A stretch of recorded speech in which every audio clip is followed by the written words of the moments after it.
Le top de 13 heures, l'actualité au Sénégal et dans le monde sur les ondes de la RTS, Ibrahima Sadi. Bonjour à tous, au sommaire de cette édition, cela ne s'était jamais vu depuis 30 ans. La visite d'un ministre de l'Éducation dans la frontière avec la Gambie, dans la zone frontalière avec la Gambie. C'est désormais chose faite. Serigne Mbaye Thiam s'y s'est rendu. Il a promis aux populations un programme spécial pour changer la carte scolaire dans cette partie du Sénégal.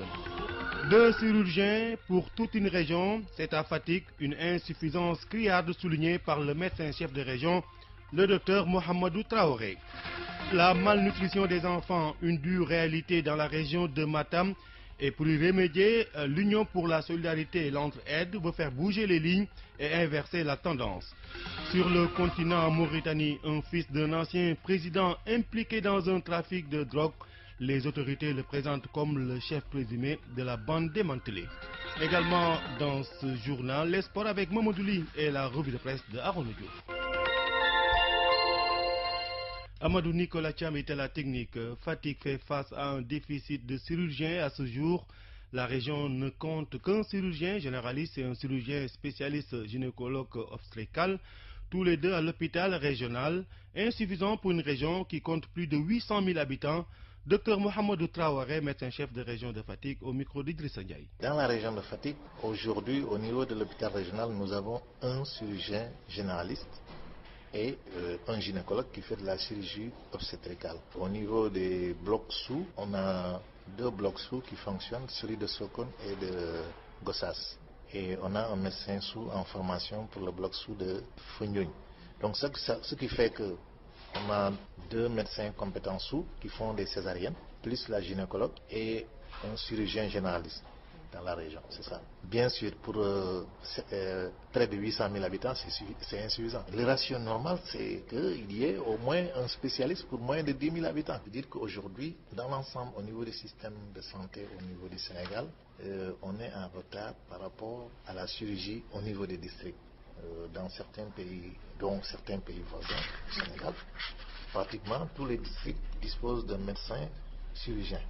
Cette situation-là, c'est la combinaison à la fois de politique de formation des spécialistes, du déficit de politique de formation des spécialistes et à la fois du déficit de répartition des spécialistes au niveau de l'ensemble du pays. Parce que même si on forme des spécialistes, la plupart sont concentrés entre Dakar et Thiès, et au détriment de l'ensemble du pays. Donc ça aussi, c'est une tendance qu'il faut inverser. Voilà, docteur Mohamedou Traoré, médecin-chef de région de Fatick.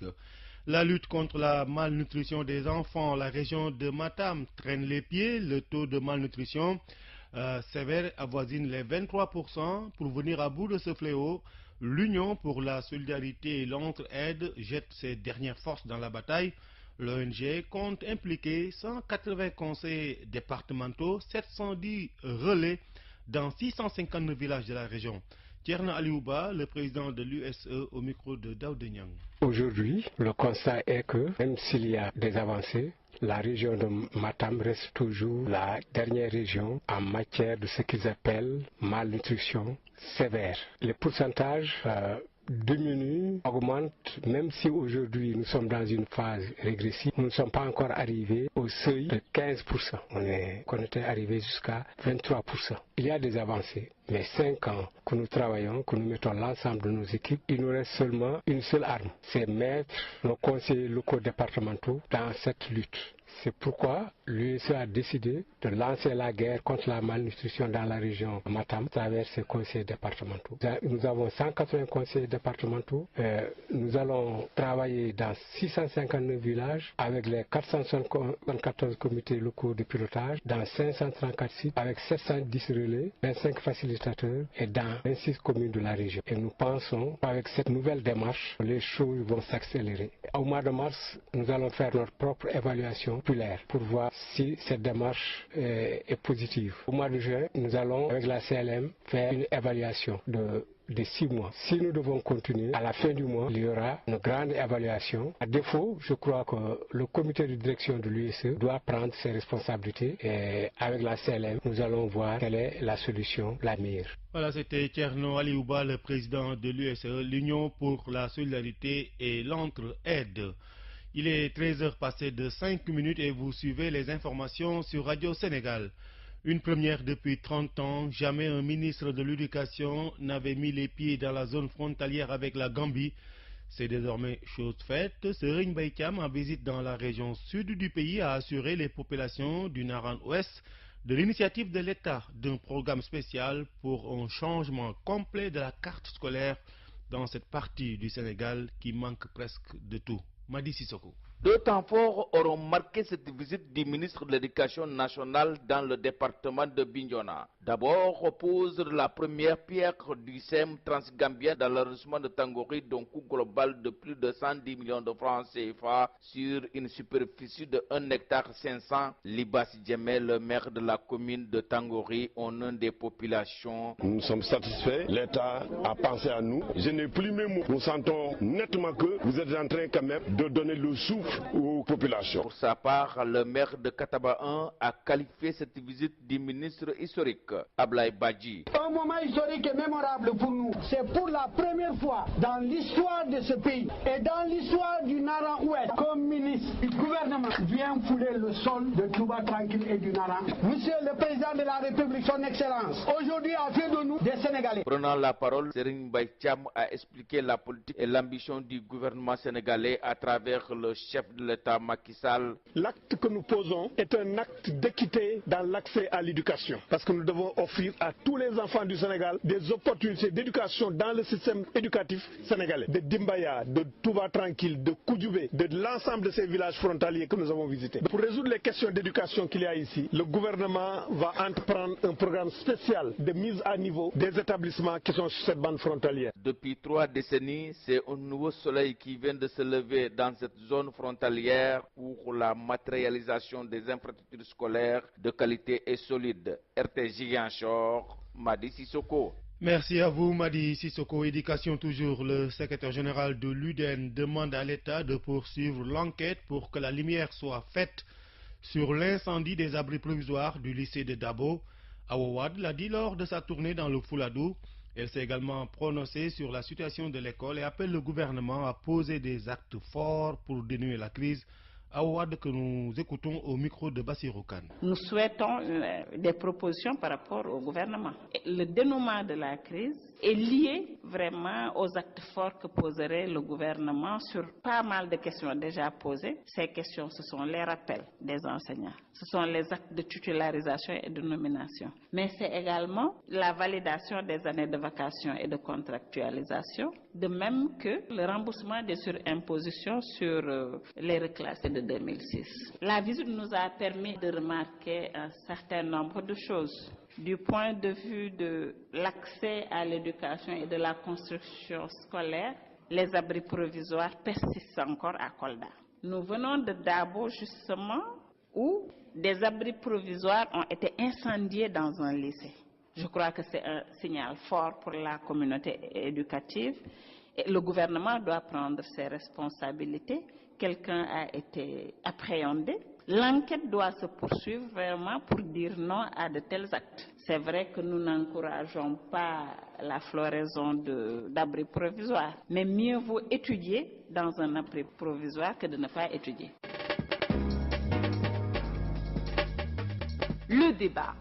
Le débat, l'émission des partis politiques proposée par la radiodiffusion nationale.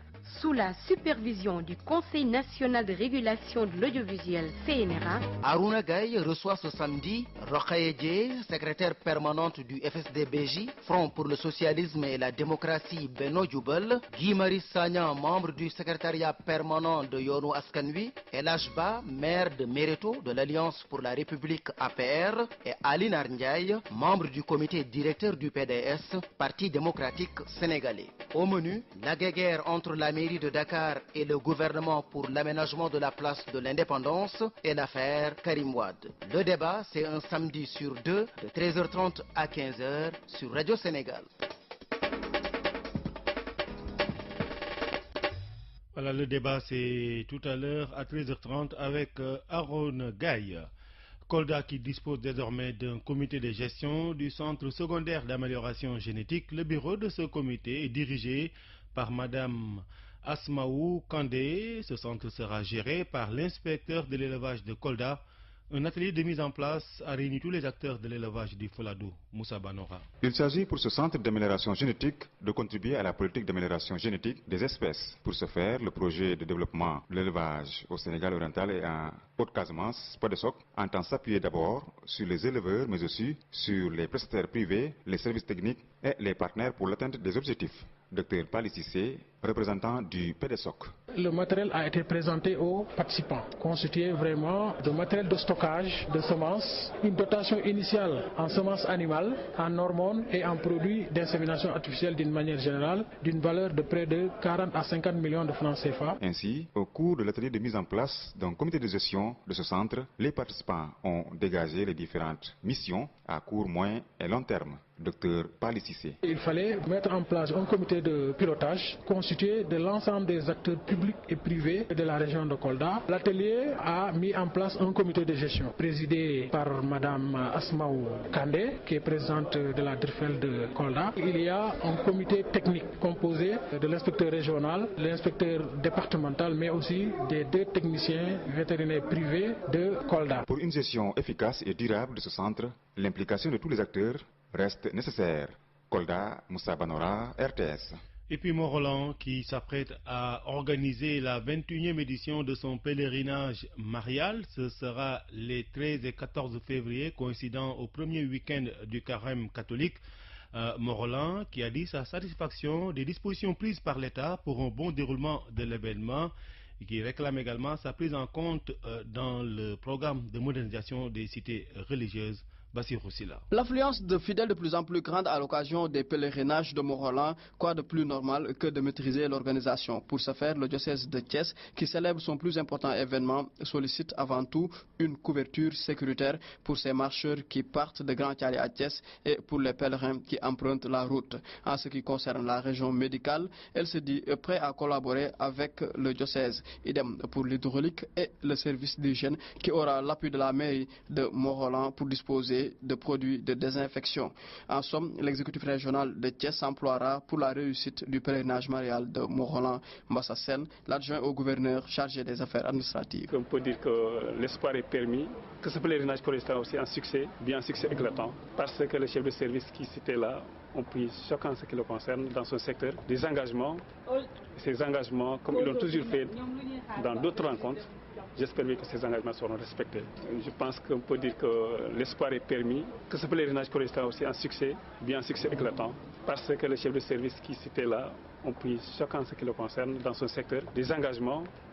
Ces engagements, comme ils l'ont toujours fait dans d'autres rencontres, j'espère que ces engagements seront respectés. Le comité d'organisation du pèlerinage marial de Mont-Roland se dit rassuré et demande l'institution du CRD de cet événement. Abbé Augustin Thiaw, curé de la paroisse de Mont-Roland. Grosso modo, c'est une grande première que nous avons tenu un CRD autour d'un tel pèlerinage et nous souhaitons que ça sera maintenant désormais dans le calendrier de la gouvernance de Thiès qui devra accompagner le plus grand événement catholique au niveau du diocèse qui englobe, je le dis, le département de Thiès, le département de Tivaouane, une presque totalité de la région de Diourbel et une partie de la région de...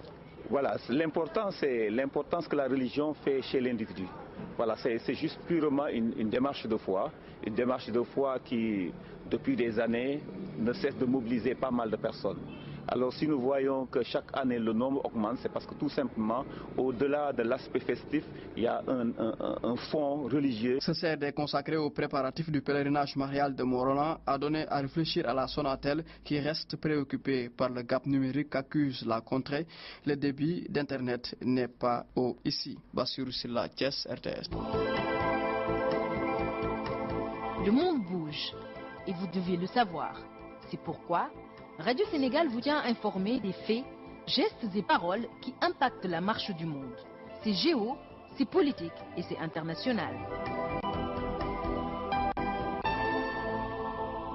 L'actualité dans le reste du monde, 11 personnes ont été inculpées et écrouées en Mauritanie pour trafic de drogue. L'annonce a été faite par les ministres de la Justice et de l'Intérieur.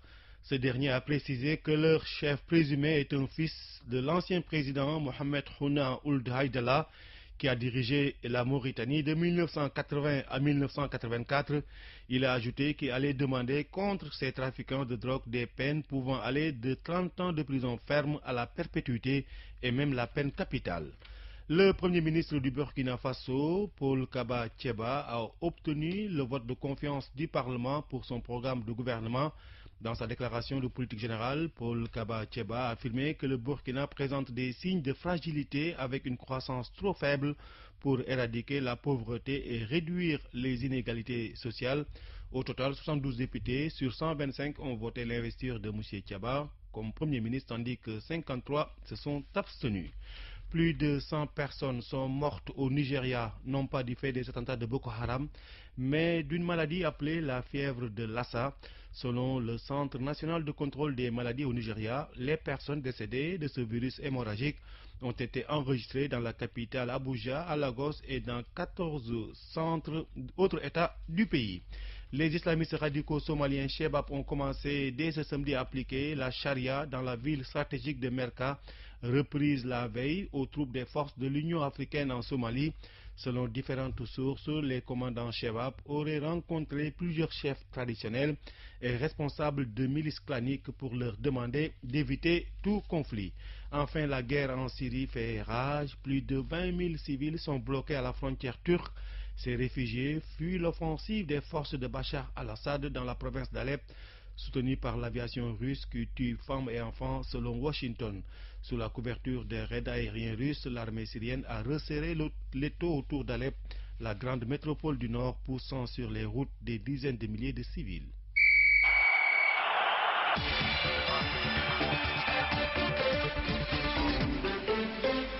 La page des sports à présent, Mamadou, bonjour. Bonjour Ibrahim Sadi, et nous commençons par le basket avec la troisième journée du championnat de National 1. Kaolack Basket Club peut désormais jouer ses matchs de National 1 féminin au CELEPS de la ville. Le terrain de basket a été homologué par la commission technique de la fédération. Toutes les dispositions sont d'ailleurs prises par la Ligue régionale pour la réception de l'ASC BOP ce samedi. Babacar Ndiaye, président de la commission d'organisation, par ailleurs deuxième vice-président de Kaolack Basket Club, est au micro de El Hadj Kane de RTS Kaolack. On vient de recevoir la commission chargée de l'homologation des terrains du Sénégal. Ils ont été, et on a fait au préalable une réunion avec le directeur du CEDEPS. Après, on est descendu sur le terrain afin de voir si vraiment ça répond aux normes NBA ou pas. Vraiment, après vérification, ils ont été vraiment satisfaits du travail colossal que le coach Dior a fait et le staff de la Ligue de basket. Vraiment, après tout ça, ils ont averti verbalement que le terrain va être homologué. Arrivé à Dakar, ils vont envoyer le courrier pour nous rassurer. Désormais, Kaolack BC va recevoir ici au CEDEP. Absolument, c'est confirmé. Donc, comment vous comptez aborder la prochaine rencontre contre Bob? Ça va être très difficile parce que, comme vous le savez, c'est la troisième rencontre du championnat D1 féminin. Pour les deux premiers matchs, on avait perdu avec le Duc et la ville de Dakar. Deux équipes qui ont vraiment été supérieures par rapport au Kaolack Basket Club qui vient de monter en première division. Vu toutes ces circonstances, les défaites qu'on a eues à l'extérieur de notre région, on va recevoir l'ASC Bob ce samedi 16h et on va tout mettre pour gagner ce match qui pourra nous relancer dans le championnat. En vue de recevoir donc Bob, quelles sont les dispositions pratiques prises par la Ligue de Kaolack? Comme étant président du comité d'organisation, on a saisi au préalable le commissaire Ndiaye chargé des organisations. On a pris notre devant afin de pouvoir prendre des éléments pour assurer la sécurité. On a aussi écrit la Croix-Rouge de Kaolack pour pouvoir vraiment assurer médicalement dans le match. Que dites-vous aux populations? On lance un appel pour la population kaolackoise afin de venir soutenir l'équipe pour qu'on puisse vraiment avoir la première victoire du championnat. Babacar Ndiaye, président de la commission d'organisation et vice-président de Kaolack Basket Club à propos de l'homologation du terrain de Kaolack. C'est au CELEPS et premier rendez-vous cet après-midi à 16h à l'occasion de Kaolack Basket Club. Les autres matchs de cette troisième journée ce samedi en National 1 chez les dames toujours à Marius Ndiaye à 19h, Giraffe AS l'ASC Ville de Dakar. Et puis à Mour Basket Club, Ziguinchor Basket Club, à messieurs à Rufisque à 16h, Saltigué Union Sportive du Rail, à Louga Basket Club, Université Gaston Berger, à Maris Niaï, à 16h, Medina Basket Club Asfa, et à 17h, Douane Sibac. Nous changeons de discipline pour parler de football, pas de championnat de Ligue 1 et de Ligue 2 jusqu'au 16 février prochain. Par contre, en football amateur, les joutes se poursuivent ce samedi pour le compte de la 5e journée au terrain champ de course Walidan Fatick au stade Massensen. Diamano de Fatick, Thiès FC au stade municipal de Bargny, AGEL de Rufisque, RC Yoff en National 2. C'est la 3e journée. Cet après-midi à Amadou Bari, 2 matchs sont prévus. Walidan ES Grand Yoff au stade à 17h30, stade de Thiaroye Avenir de Dakar. À Kaolack au stade de Lamine Gueye Ngan Sayer Keur Yeli. Au terrain François Bop à CJ Mama Ngek à Guinguinéo, dont Bosco à Kolda, AS Kolda, Real Tessi To. Je signale également qu'on a procédé hier au tirage au sort de la Coupe de la Ligue premier tour, la Ligue de football, avec des matchs chocs, parmi lesquels Mour, Petite Côte, Niari Tali, Casa Sport, Linguère de Saint-Louis. L'AS Douane, vainqueur de la précédente édition, rencontre Guédiawaye Football Club. Rappelons qu'hier, les Lions locaux du Sénégal ont battu 2-0 leur homologue de la Mauritanie. L'après-midi, en match amical, la rencontre s'est disputée au stade Fodé Wade de Saly. Les Mourabitoun sont en préparation à Saly pour les éliminatoires de la CAN 2017 du mois de mars prochain. Le Sénégal, encadré par Aliou Cissé et Moustapha Seck, prépare leur match amical contre le Mexique du 10 février prochain à Miami, aux États-Unis.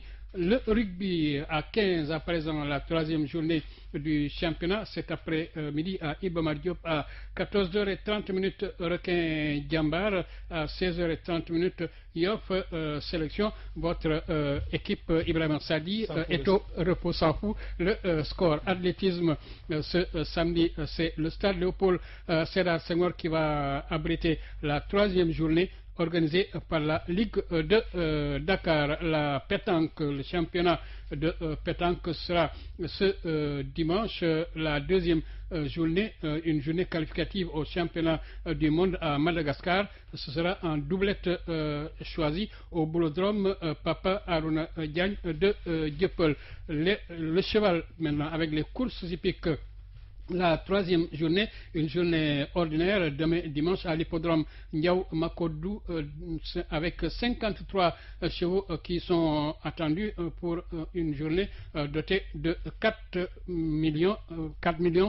Ce sera la cagnotte. Toujours le cheval, cette fois-ci avec l'équitation. Demain, rendez-vous au Poney Club de Anne pour la 5e journée du concours de saut d'obstacles avec 180 couples qui sont attendus. Retour à Kaolack, c'est pour parler de la 2e journée du championnat Benjamin de l'association pour la promotion du football petite catégorie au terrain Melach. Demain matin, Ndangan, école de football Melach, suivi de école de football Ndiaye Onda, école de football Khoromsi, et à 10h, Génération Foot, école de football Diam Dji. Et nous terminons par la 2e édition, la finale de la 2e édition de la Coupe Thierno Lam DG de Kiki Sport, avec chez les Pipi cette première finale à 10h30, école de football Marzin Sport, école de football Barça Keur Massar. À 11h30 chez les Benjamins, école de football Barça Keur Massar contre école de football Marzin Sport. Ibrahima Sadi. Voilà, c'était le round-up de l'actualité sportive avec Mamadou Ly. Merci à vous.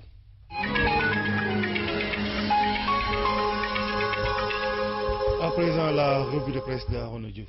Une nomination ce matin largement commentée dans la presse. Awa Ndiaye, titre Grand Place, signe son comeback, nommée présidente de la Commission nationale des données personnelles. Awa Ndiaye, la fin de l'éthique décrète Libération Quotidien. Awa Ndiaye, donc, selon Walf Quotidien, qui revient aux affaires en catimini. Macky Sall continue, écrit le journal, de faire la promotion au recyclage des transhumants. Oui, parce qu'après Innocence Ntap Ndiaye, Djibo Leyti Ka, l'ancienne ministre libérale, malgré, indique Walf, les nombreuses casseroles qu'elle traîne, a été bombardée présidente de la CDP. Awa Ndiaye, une des égéries, rappelle la tribune de la génération du concret au cœur du maquis, au moment où note Birima du journal, son ex-mentor croupit à rebosser ses renversants et ne fait qu'alimenter, estime le journal, les convictions de ceux-là qui sont d'avis que la traque ou bien Malaki enclenchée avec hargne et grand bruit n'était sous-tendu que par des visées politiciennes. Et le problème relève Samba Alors, c'est que Macky Sall ne semble pas, pour un politique, se référer à l'histoire récente d'ailleurs, pour savoir où poser les pieds, à moins qu'il ne prenne un malin plaisir à défier l'histoire, parce que Wade, rappelle le populaire, avait fait le même boulot en lavant, essorant et repassant tous les habits sales d'anciens dignitaires socialistes et les rhabiller comme des princes avant de les inviter au banquet du pouvoir libéral. Samba alors de se lancer dans cette série de questions. Macky Sall se demande, mon confrère biétiste, mesure-t-il assez la portée de sa promotion de la transhumance par rapport à l'apologie des valeurs qu'il avait tant théorisé? En tout cas, Awa Ndiaye à la tête de la commission de protection des données personnelles, la fin de l'éthique, insiste Cheikh Mbacké Guissé de Libération, pour que d'abord ça vient récompenser une transhumance et ensuite du point de vue de son curriculum vitae. Comment s'étonnement, confrère, peut-on débarquer un juriste spécialiste des antiques pour le remplacer avec une spécialiste de la langue française? Aucun aspirationnel, finalement, notre mon confrère, ne peut comprendre à cette incongruité. On cherchera peut-être après à comprendre, mais la révolution est en marche. Les ndiols pendentifs à son effigie et les tam-tam interdit les deux fatwas ou décisions de Cheikh Béthio Thioune à la une de la presse du jour. Nouveau départ, nouvelle tournure, écrit la tribune dans la vie des Tiantakoun. Deux mesures inédites et progressistes chez les Tiantakoun qui sont dictées d'une part, explique le populaire, par des soucis de sécurité et d'autre part par la volonté d'extirper du culte l'accessoire pour se consacrer à l'essentiel, débarrasser le mouvement des gens qui se réclament du cher, portant des pendentifs à son effigie, mais font ce qu'ils veulent, ne se soumettant pas aux indignes injonctions et directives du cher.